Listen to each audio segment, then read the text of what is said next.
Good afternoon, Mr. Naidu. Please switch on your mic. Thank you. Good afternoon, Chief Justice. Good afternoon, Commissioners. How are you this afternoon? Very well. Thank you, Commissioner. Thank you. I've greeted you on behalf of everybody. Thank you. So, yeah. We thank you for availing yourself to be considered for appointment as a judge of the Eastern Cape Division. It's an honor and a privilege to be here. Thank you. Thank you. I will ask you certain questions, whereafter I will allow the Judge President and the Premier, and thereafter other commissioners. I will appeal to commissioners that as I ask you questions and as the JP asks you questions, if they are going to have any questions, they try and formulate their questions crisply so that they are short. And when you answer, I would also appeal to you to try and give crisp answers. Endeavor to do my best, Chief Justice. Yes. Okay. Now, you hold 2 degrees and a diploma, is that correct? That's correct, sir, Chief Justice. It's a BA degree and an LLB degree, is that correct? That is correct. And the diploma is a diploma in insolvency law and practice, is that right? Yes, Chief Justice. And you got your BA from the University of Cape Town and your LLB at the University of Natal. That's correct, sir. And your diploma you got at the University of Pretoria. Yes, Chief Justice. And respectively, they were obtained in 94, 99, and 2005. Yes. And you did your articles of clerkship from 1999 to 2001, is that right? That's correct, sir, Chief Justice. You were admitted as an attorney in 2001. Correct. And you, 2001, is that correct? That is August 2001, Chief Justice. Yes. And you worked as a professional assistant up to 2006, and thereafter as a director. That is correct. Yes. Have you been practicing law since then up to now? That is correct, sir, Chief Justice. I think my calculations is almost 23 years. Almost 20 years? 23. Okay, yes. And your practice, do you do a lot of trials yourself in your practice? Chief Justice, I left private practice in April 2010, and I started with Legal Aid South Africa on the 1st of April 2010. So during my period in private practice, I attended to many criminal trials. I did a few civil trials in the Magistrates Court and a few High Court matters. Since my employment with Legal Aid South Africa, I'm involved in quite a bit of civil legal work in the High Court and the Appeal Court in Grahamstown, Makanda. So what is the answer to the question whether you do trials? Is it that you, correct, so. You only do it now that you are under Legal Aid Board, but not before? Or is it that when it was before, you did criminal trials and not civil trials, but once you were under legal aid, you did both? To confirm the answer, Chief Justice, I did mostly criminal work while in private practice, but I did attend to many civil trials in the district and regional court. I did not attend to civil trials in the High Court. Once employed with Legal Aid South Africa, I attended to many trials and opposed motion matters in the High Court. Yes. And when you do trials, did you do them yourself as such, or did you do them with counsel, having briefed counsel? No, I did all the trials myself, Chief Justice. And in terms of civil trials, the ones that you do, what types of cases do you get involved in? Is it civil claims against the Minister of Police and other government ministers? What types of branches of law or types of cases are involved? No, mostly it's mostly contractual disputes, Chief Justice. The trials that I have attended to in the High Court, mostly contractual disputes involving people that qualify for legal aid. and obviously plaintiffs. And then if we're talking about opposed matters, more often than not, they lead to trials, mostly administrative law, it's contractual law, also family law disputes as well, Chief Justice. Is all of that under the Legal Aid South Africa? Correct, so Chief Justice. Yes. And you have acted in the High Court as well? That is indeed correct, Chief Justice, since 2016. Yes. And for how long have you acted? Chief Justice, according to my calculations, it's almost 8 months in total. 8 months? Correct, sir, Chief Justice. Over a certain period? From 2016 until 3rd of December last year. Is that at a stretch? Not at a stretch? No, not at a stretch. Periodically, yeah. It's intermittent every year. Okay, all right. And when you have had a chance to act in the High Court, have you done both motion court and trials as an acting judge? Yes, Chief Justice, most definitely. As an acting judge, have you done criminal trials? Yes, Chief Justice. According to my record, I think I've handled 3 criminal trials. Up to completion? Up to completion, Chief Justice. And civil trials, how many have you done, if you are able to tell us? About 5, according to my About 5 civil trials? Yeah, about 5 civil trials. Yes. To completion, Chief Justice. And motion court, how have you found it to be as an acting judge? I've done motion court duty every time I've been asked to act. It is challenging at times with the volume of work, but I found it very fulfilling with the matters that one attends to and the parties that appear before you, and I enjoyed it, Chief Justice. Yes. Have you sat in full bench appeals? Yes, Chief Justice. Yes. Under what circumstances can you interfere with a decision taken in the exercise of a discretion when you are sitting on appeal? Well, you have to look at the discretion as applied by the lower court in the matter and see whether the presiding officer applied their mind to the matter, and it's only then that you can make a decision as to whether you should interfere. But it's actually as a last resort if the presiding officer really didn't apply their mind to the matter. Mm-hmm. And under what circumstances can you upset factual findings when you are sitting on appeal, the factual findings of the trial court? Once again, Chief Justice, if you have to look at the transcribed record of proceedings and you find that the presiding officer in the lower court had materially misdirected themselves with regards to factual findings, then you can make a decision that those factual findings were indeed incorrect and in fact, set aside those findings. Mm-hmm.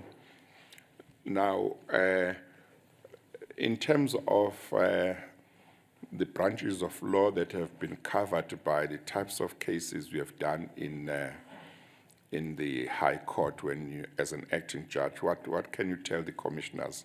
What kind of branches of law have been covered by the experience you have been exposed to as an acting judge? From my recollection, Chief Justice, there is obviously the criminal law aspect. There have been civil trials, contractual, commercial disputes. There's also been certain matters where servitudes were involved. One matter that's been taken on appeal. Most of the time it is applications and opposed motions dealing with, for example, Rule 30 exceptions and striking out. So it covers a wide variety, commercial aspects, contractual law, administrative law, quite a range of civil aspects, Chief Justice. About how many judgments would you say you have written as an acting judge?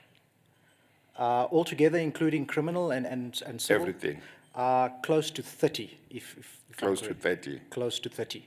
Yeah, and those are written judgments? Correct, so, Chief Justice. Yes.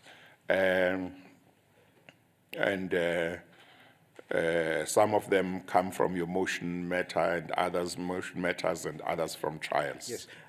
It's made up of criminal trials, opposed motion applications, which then there's civil appeals, criminal appeals, all-inclusive, Chief Justice, as well as a review that, if I recall. Yes. I will now allow the Judge President to put questions to you. Judge President. Thank you, CJ. Good afternoon, Mr. Naidu. Afternoon, JP. In paragraph 6.2.1 of your application form or the questionnaire, you stated that the proportion of your litigation work in criminal law is 0%. At the moment, yes, JP. Yes, but then my question is very simple.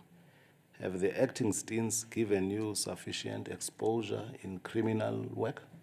Chief Justice, taken collectively with my experience in private practice, where my work was to a large extent criminal work and high court criminal work, where I represented numerous accused in the High Court. One of the trials that I attended to was State versus Clifford and others, which ran for 4 years. I garnered sufficient experience during that time, as well as I utilized that experience when I attended to criminal trials as an acting judge. Case in point is, because I was so au fait with a lot of the practices of accused persons, I was also well aware of the tricks that they would try to play to try and get matters sort of delayed, and I attended to it accordingly. Yes. JP. Thank you. Now, in their commentary, NADEL expresses reservation regarding the current demographics in the Eastern Cape. That is the entire division. Let me postulate or give you a picture. The last statistics or the last consensus that was conducted was in 2016. And this is the picture relative to the Gqeberha High Court jurisdictional area. You have in all 1.152120 million. That is the entire population. And then you have Black African, 60%, colored, 24%, Indian Asian, 1.1%, white, 14%, and other population groups, 0.9%. So the concern is expressed regarding the current demographics in the Eastern Cape. Do you have any comment to proffer on that? Chief Justice, yes, Nadel's comments are somewhat a bit vague because they're not saying exactly what do they mean by the demographics. Are they saying that there's insufficient female candidates? Are they saying that there's insufficient minority candidates? Yes. If so, I think I would fall into Maybe let that me category. help you. Based on the scenario that I postulated or that I referred to, I'm talking about the Gqeberha High Court jurisdictional area. Looking at the composition of the bench in Gqeberha, and having regard to the fact that if you look at the entire population in that jurisdictional area, you've got Black African 60%, colored 24%, Indian Asian 1.1%, white 14%, and other population groups 0.9%. So the more opposite question is whether your appointment would speak to a healthy demographic picture in Gqeberha, given the facts that I've narrated or set out. Most certainly, Chief Justice. There is no Indian or Asian judges at the Gqeberha High Court. My appointment would most certainly represent the 1% Yes. that you mentioned. Compare the colored population and the Indian population. What would you say? Yes, there's certainly a a greater colored representation. And if we're talking specifically about colored and Indian populations, growing up in Gqeberha, I can almost say one can assimilate the both race groups as one because we all grew up together like that. But I understand your question to mean that because there's a greater colored population, Yes. that necessarily one would want to appoint a colored candidate, so to speak. And my response to that would be as follows. I've dedicated myself to my hometown of Gqeberha. Whilst I had many opportunities to go for more lucrative employment elsewhere, I chose to make a difference in my community, in my city, and in my province. It would be the greatest privilege and honor if this commission found in my favor to be appointed and to not just represent a 1 percentile, but be representative of the people of Gqeberha as a whole. Yes. We've got 3 Indian judges in the Eastern Cape, 1 in Umtata, 2 in Makhanda.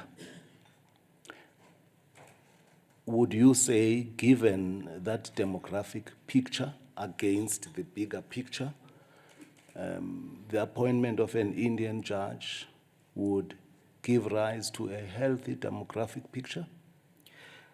Chief Justice, I would agree with you that I must say that it would, because I think if we have a representative person in each of the high courts, then that would represent the city.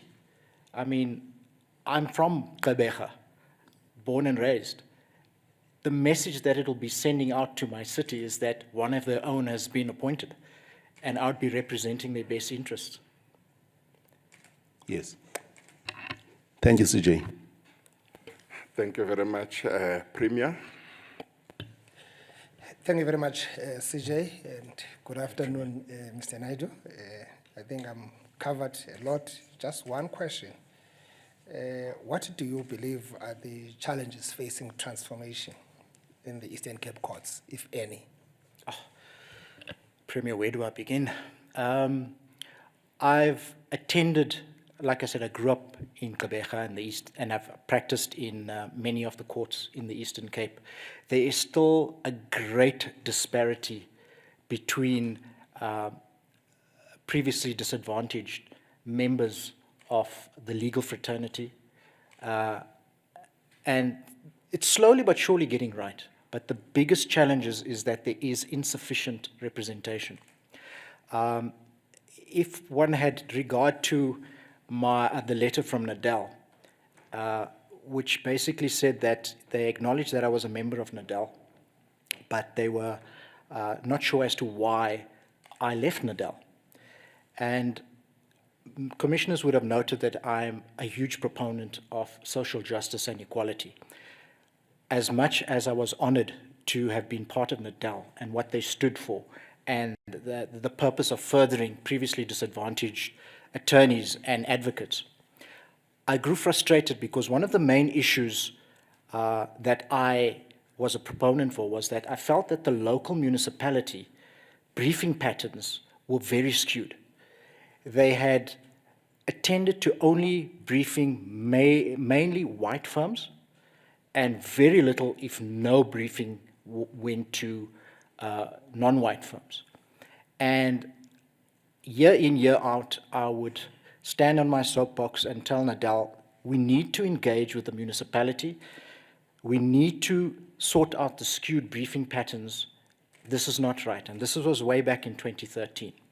Another issue which I was frustrated about is that I wanted Nadal to engage meaningfully with the banks. Their briefing patterns with regards to briefing firms and advocates and junior counsel mostly went to white firms and white counsel. And that frustrated me and angered me in a way. And I felt that I'm not getting anywhere. I may as well just stick to where I can make a change.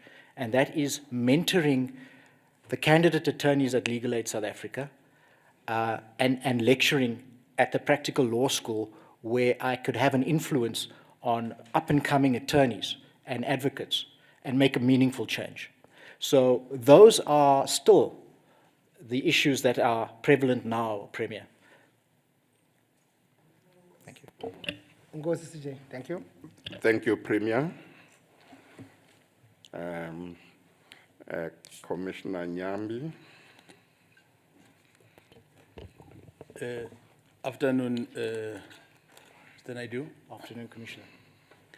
I have just one question. If you can share with us two attributes of a good judge, mainly focus on those that you think you possess.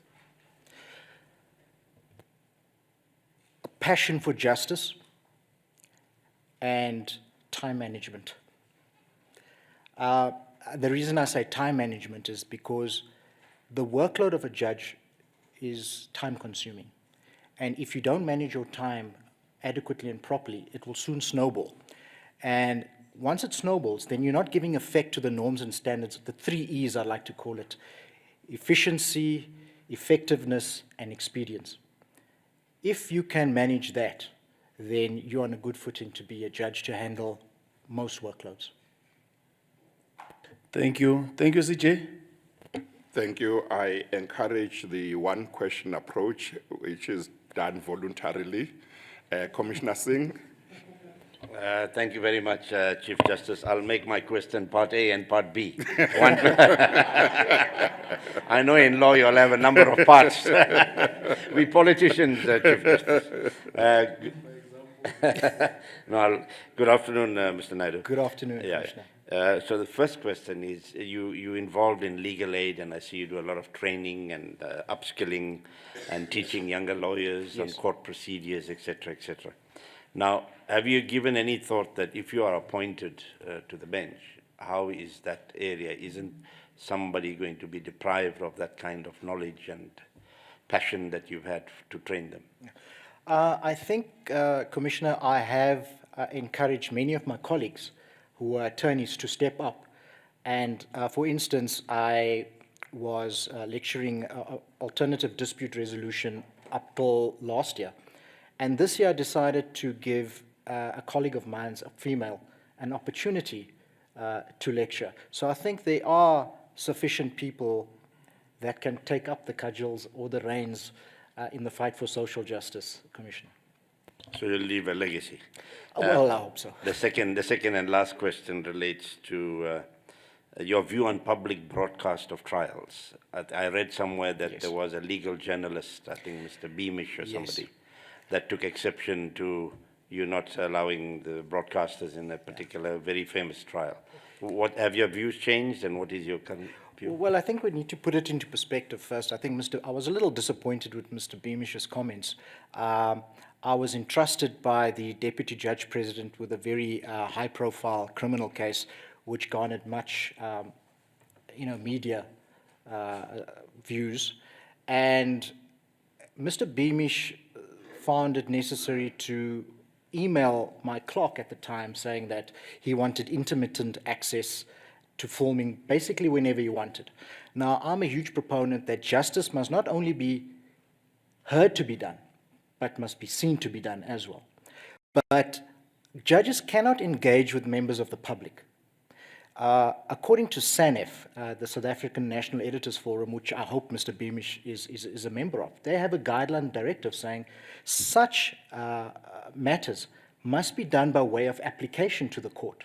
Why? Because then you can afford the state as well as the accused person to provide input as to whether they oppose it or not, because you've got to balance the right of freedom of speech, which is the media, as well as the right of privacy and fair trial.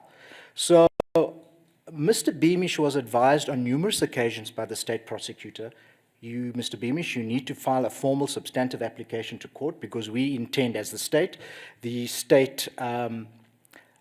witnesses have objected to being formed, and you need to bring a formal application. Mr. Beamish chose not to comply with that on numerous occasions. Had Mr. Beamish filed an application, I would most certainly have reconsidered my decision.